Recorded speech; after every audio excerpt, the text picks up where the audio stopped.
Hi, I'm Nogami, the producer of Splatoon. I'm Amano, one of the game's directors. And I'm the other director, Sakaguchi. Splatoon is an 8-player, 4-on-4 online multiplayer action game.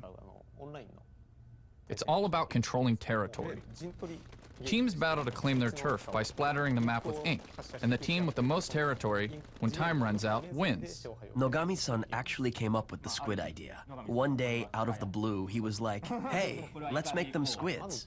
Rather than designing the characters and then making a game around that, we instead came up with the game first and then created characters we thought would work well with the gameplay. That's actually how Nintendo prefers to approach game design. One day, when Sakaguchi-san and I were hanging out on our day off, he said, hey, what if you're able to switch between being a squid and a person?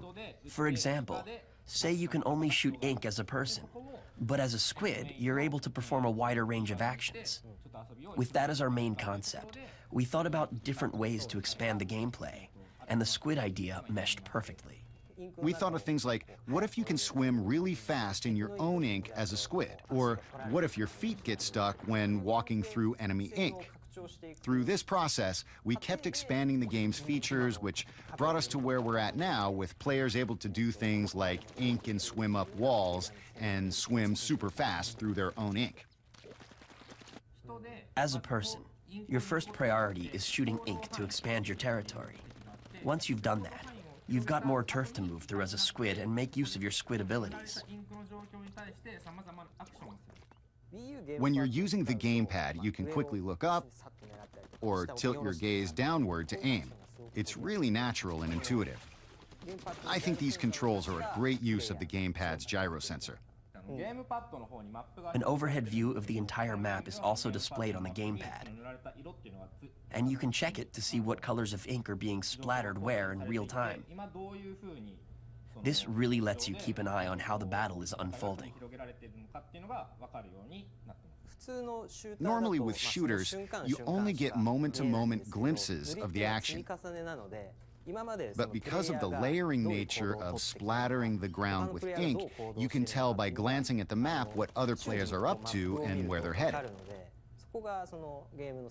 I think that adds a new layer of strategy to a game like this. Spices it up a bit.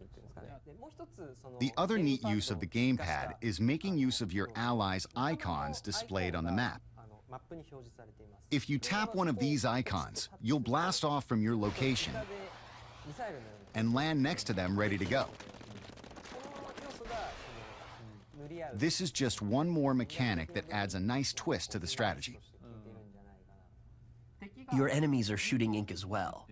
With regular guns, you can't really see bullets flying by. But since this is ink, you'll be able to see it flying from around a corner, and you'll know, whoa, there's a bad guy over there.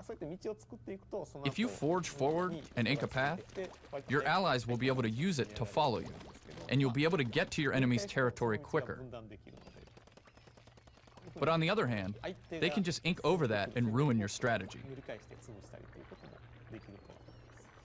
In this way, splattering ink is both an offensive and a defensive tool.